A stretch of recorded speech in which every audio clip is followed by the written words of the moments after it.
রাসূলুল্লাহ সাল্লাল্লাহু আলাইহি ওয়াসাল্লাম একবার খুব আফসোস করছিলেন। তিনি যখন শুনতে পেলেন যে বনি ইসরাইলের অনেক অনেক লোক হাজার বছর হায়াত পেত, তারা শত শত বছর ইবাদত করত, শত শত বছর তারা জিহাদ করত, তখন তিনি আফসোস করে বললেন, হায় রে, আমার শেষ সময়ের উম্মতের কি হবে? কারণ তিনি বলেছেন যে আমারু উম্মতি মা বাইনা 60 ইলা 70, আমার উম্মতের গড় বয়স হচ্ছে 60 থেকে 70। ওয়া আকাল্লুহুম মান ইয়াজুজু যালিক, খুব অল্প সংখ্যক লোকই এর চেয়ে বেশি হায়াত। রাসূল সাল্লাল্লাহু আলাইহি ওয়াসাল্লাম যখন দেখলেন যে শত শত বছর হায়াত পেয়েছে বনি ইসরাইলের লোকেরা, বনি ইসরাইলের ওরা শত শত বছর জিহাদ করেছে, তা আমার উম্মত তো 60 বছরে তার হায়াতই শেষ, 60 থেকে 70-এর মধ্যে তার জীবনই শেষ, তা আমার গুনাহগার উম্মতের কি হবে? রাসূল সাল্লাল্লাহু আলাইহি ওয়াসাল্লাম খুব আফসোস করছেন। তো রাসূলুল্লাহ সাল্লাল্লাহু আলাইহি ওয়াসাল্লামের এই চিন্তা, এই উদ্বিগ্নতা দূর করার জন্য আল্লাহ তাআলা সূরাতুল কদর নাযিল করলেন এবং বললেন যে ইন্না আনসালনাহু ফি লাইলাতিল কদর ওয়া মা আদরাকা মা লাইলাতুল কদর লাইলাতুল কদরি খায়রুম মিন আলফি শাহর। লাইলাতুল কদর, এই কদরের রাতটা হচ্ছে এমন রাত যেটা খায়রুম মিন আলফি শাহর, হাজার মাসের চেয়েও সেরা। 1000 মাস লাগাতার ইবাদত করলে যে সওয়াব, কদরের রাতে ইবাদত করলে এর সমান সওয়াব হবে নাকি? সমান হবে না। আল্লাহ তাআলা বলেছেন খায়রুম মিন আলফি শাহর, না, এর চেয়েও শ্রেষ্ঠ, এর চাইতেও বেশি। 1000 মাসে, অর্থাৎ 1000 মাসে হয় 83 বছর 4 মাস।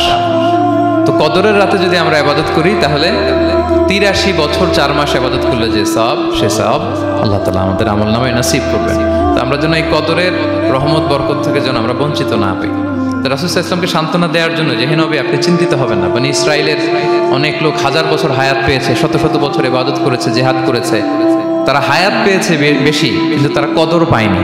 আর আপনার উম্মতকে আমি হায়াত দিয়েছি কম কিন্তু তাদেরকে কদর দিয়েছি। সুবহানাল্লাহ ওয়া বিহামদি, লাইলাতুল কদর দিয়েছি, যে কদরের রাত 1000 মাসের চেয়েও সেরা। তো এই কদরের রাতকে আবার লাইলাতুন মুবারাকাও বলা হয়েছে। ইন্না আনসালনাহু ফি লাইলাতিন মুবারাকা, এটা বরকতময় রাত। ফিহা ইউফরাকু কুল্লু আমরিন হাকিম, সব বিজ্ঞচিত প্রাজ্ঞচিত বিষয়ের ফয়সালা হয়। এটা বেসিক্যালি একটা বাজেট রাত বলা যায়। এই রাতে আগামী 1 বছরে আমাদের কি ঘটবে না ঘটবে আল্লাহ তাআলা এটার বাজেট করেন, এটাকে রিভাইজ করেন।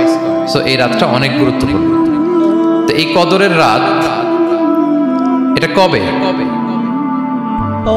এটা স্পেসিফিক ছিল, মানে সুনির্দিষ্ট ছিল। রাসূল সাল্লাল্লাহু আলাইহি ওয়াসাল্লাম আমাদেরকে জানাতে চেয়েছিলেন কবে, কিন্তু রাসূল সাল্লাল্লাহু আলাইহি ওয়াসাল্লাম জানাতে পারেননি। সহিহ বুখারীতে এসেছে যে রাসূল সাল্লাল্লাহু আলাইহি ওয়াসাল্লাম খরাজান নবী সাল্লাল্লাহু আলাইহি ওয়াসাল্লাম লিয়ুখবিরানা বিলাইলাতিল কদর। উবাদা ইবনে সামিত রাদিয়াল্লাহু তাআলা বলেন, রাসূল সাল্লাল্লাহু আলাইহি ওয়াসাল্লাম আমাদেরকে জানাতে বের হয়েছিলেন যে কবে কদরের রাতটা। ফাতালাহা রাজুলান মিনাল মুসলিমিন, হঠাৎ মুসলমানদের মধ্য থেকে 2 জন ঝগড়া লাগলো, তর্ক লাগলো।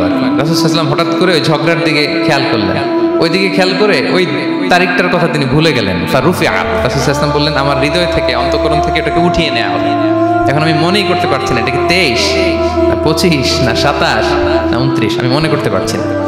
এজন্য রাসূল সাল্লাল্লাহু আলাইহি ওয়াসাল্লাম বলেছেন যে তবে আমি এতটুকু মনে করতে পারছি, ফালতামিসুহা ফিল আশরিল আওয়াখিরি ফিল বিত্রি, রমাদানের শেষ দশকের বেজর রাত্রিগুলোতে তোমরা কদর তালাশ করো।